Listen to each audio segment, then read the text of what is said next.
Heart beat scan ఒక్క second లోనే world class 640 slide CT scan ఇప్పుడు మీ విస్టా ఇమేజింగ్ బంజారా హిల్స్ లో.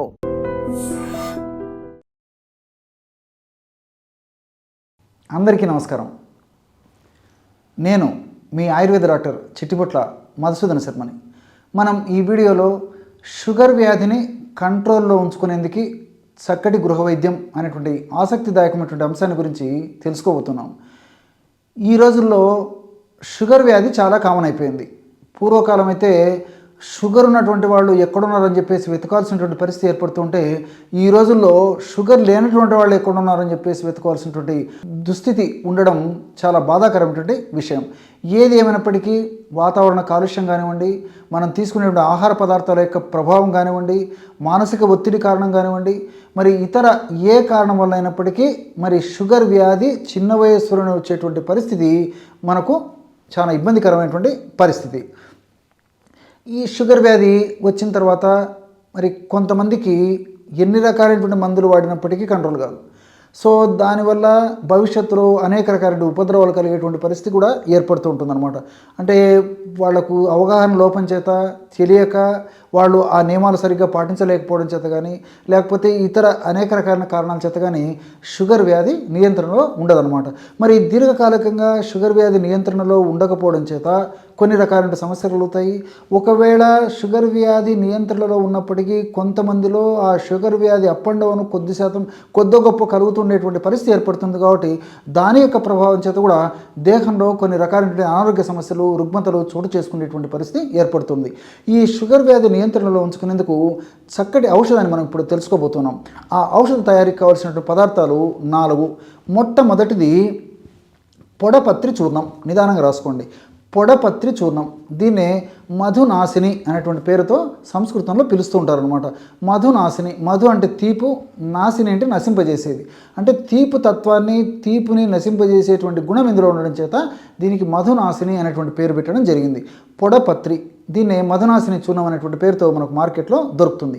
ఈ పొడపత్రి ఆ యొక్క ఆకు కానీ లేకపోతే చూర్ణం కానీ నోట్లో వేసుకున్న తర్వాత మనం ఆ తీపు కానీ బెల్లం ఇలాంటి పదార్థాలు నోట్లో వేసుకున్నప్పుడు మనకు ఆ రుచి కూడా తెలియదన్నమాట. అంటే ఆ నాలుక భాగం అంతా రుచిని కూడా కొద్దిసేపు కోల్పోయేటువంటి పరిస్థితి ఏర్పడుతుందన్నమాట.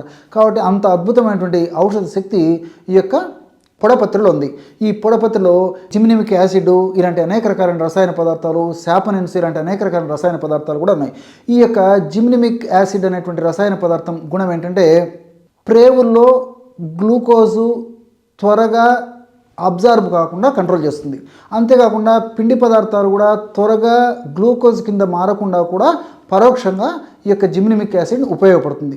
దీంతోపాటు మరొక ప్రయోజనము జిమ్నిమిక్ యాసిడ్తో పాటు ఇందులో ఉన్నటువంటి ఇతర పదార్థాల యొక్క ప్రయోజనం ఏంటంటే, ఈ సాపనెన్స్ యొక్క ప్రయోజనం ఏంటంటే ఇన్సులిన్ ఉత్పత్తిని బాగా పెంచేందుకు కూడా ఈ యొక్క సాపనెన్స్ ఉపయోగపడతాయి. కాబట్టి ఈ యొక్క షుగర్ వ్యాధిగ్రస్తుల్లో మరి కొంతమందికి ఇన్సులిన్ ఆశించిన స్థాయిలో ఉత్పత్తి కాకపోవడం చేత కూడా ఈ సమస్య కలుగుతూ ఉంటుంది. కాబట్టి షుగర్ని బాగా షుగర్కు సంబంధించి అంటే ఇన్సులిన్ ఉత్పత్తికి బాగా దోహదపడమే కాకుండా గ్లూకోజ్ త్వరగా పేగుల నుంచి అబ్జర్వ్ కాకుండా, పిండి పదార్థాలు త్వరగా గ్లూకోజ్ కింద మారకుండా కూడా ఈ యొక్క పొడపత్రిలో ఉన్నటువంటి జిమ్నిమిక్ యాసిడ్ అనేటువంటిది ఉపయోగపడుతుంది.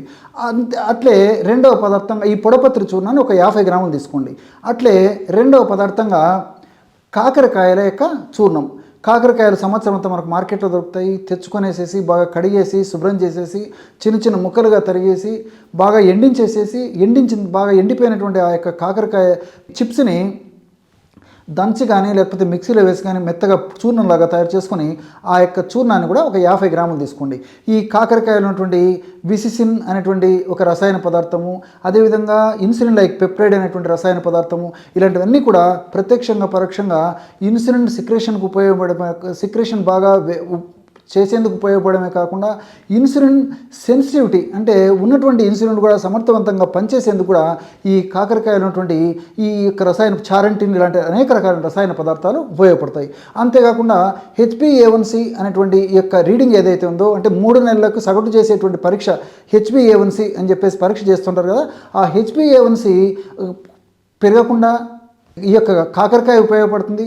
అదేవిధంగా ఎక్కువగా పెరిగినటువంటి HbA1c ఒక పట్టాన్ని లొంగకపోయినప్పటికీ ఈ యొక్క కాకరకాయ మనం ఈ పద్ధతిలో వాడుకోవడం వల్ల HbA1c తగ్గడం మొదలవుతుందన్నమాట. కాబట్టి అనేక రకాలుగా ఈ HbA1c తగ్గేందుకు కూడా ఈ యొక్క కాకరకాయలు ఉన్నటువంటి వివిధ రకాలైన రసాయన పదార్థాలు అంటే చారెంటిన్, విసిన్, ఇన్సులిన్ లైక్ పెప్సైడ్ ఇలాంటివన్నీ కూడా ఉపయోగపడతాయి. మూడవ పదార్థంగా నేరేడు విత్తనాల చూర్ణం అంటే కాకరకాయ యొక్క చూర్ణం కూడా 50 గ్రాములు తీసుకోవాలి. నేరేడు యొక్క విత్తనాల యొక్క చూర్ణం ఒక 50 గ్రాములు తీసుకోండి. ఇవి మనకు మార్కెట్లో దొరుకుతాయి అన్నమాట. ఈ జంబూ బీజ చూర్ణం అనేటువంటి పేరుతో మనకు మార్కెట్లో ఈ యొక్క పౌడర్ దొరుకుతుంది. జంబూ బీజ చూర్ణం అంటే నేరేడు విత్తనాల యొక్క చూర్ణం. దీన్ని కూడా ఒక 50 గ్రాములు తీసుకోండి.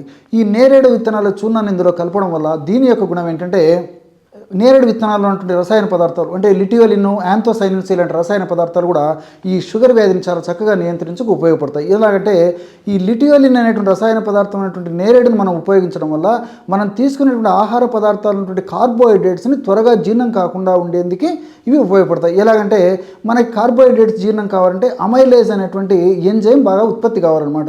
ఈ ఎంజైమ్ యొక్క ఉత్పత్తిని అమైలేజ్ అనేటువంటి ఎంజైమ్ యొక్క ఉత్పత్తిని తగ్గించేందుకు ఈ నేరేడులో ఉన్నటువంటి లిటియోలిన్ అనేటువంటి పదార్థం దోహదపడుతుంది.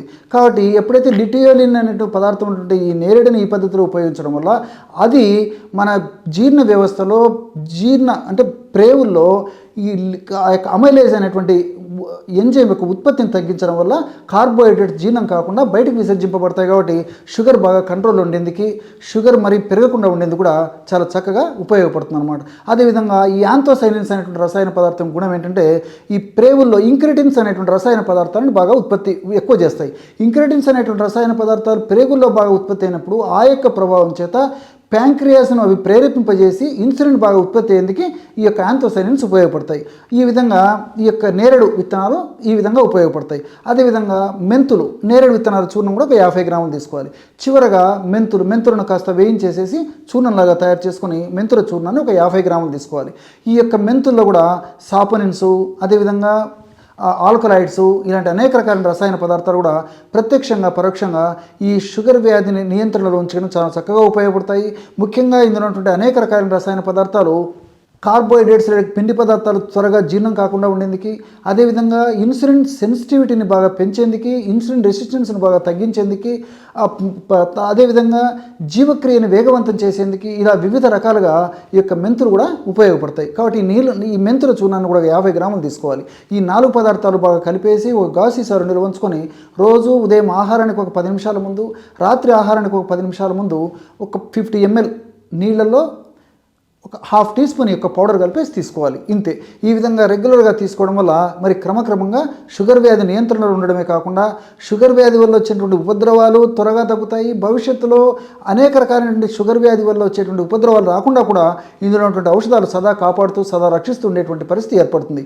ఆధునిక కృత్రిమ రసాయన ఔషధాలు వాడుకుంటూ కూడా మరి ఔషధాన్ని వాడుకోవడం వల్ల మల్టిపుల్ బెనిఫిట్స్ ఉంటాయి. అంతేకాకుండా ఆధునిక కృత్రిమ రసాయన ఔషధాల యొక్క డోస్ తగ్గించడానికి ఉపయోగపడుతుంది. వాటి యొక్క సైడ్ ఎఫెక్ట్స్ కూడా రాకుండా ఉండేందుకు ఇప్పుడు మనం చెప్పుకున్నటువంటి యొక్క ఔషధాన్ని వాడుకోవడం వల్ల చాలా సమర్థవంతంగా పనిచేసేటువంటి పరిస్థితి ఏర్పడుతుంది అన్నమాట. Sir, one life lesson what medicine has taught you. Whatever you can do without expecting. But I really believe మన పాజిటివ్ యాటిట్యూడ్ ఉంటేనే మనం ఏదైనా సాధించగలం. గట్ ని మనం కరెక్ట్ గా డీల్ చేసినట్లయితే అది మనకి పాజిటివ్ హార్మోన్స్ ని రిలీజ్ చేస్తుంది. షుగర్ వచ్చిన వాళ్ళ పరిస్థితి ఏంటి? పొట్ట దగ్గర పెరిగితే దాన్ని ఆండ్రాయిడ్ అంటారు. ఆండ్రాయిడ్ ఫోన్ కదా. అసలు థాట్స్ ఎందుకు వస్తాయి? బ్రెయిన్ డెడ్ అంటే దానికి ప్రపంచం అంతా కూడా కొన్ని నిర్దిష్టమైనటువంటి లక్షణాలు ఉన్నాయి. మానసికంగా ధైర్యంగా ఉంటే క్యాన్సర్ జయించవచ్చు. You are a doctor for a cause sir, అంతే. వాళ్ళకి వచ్చిన ఆదాయం కాకుండా ఫ్రీ సర్వీస్ ఎంతమందికో చేస్తారు.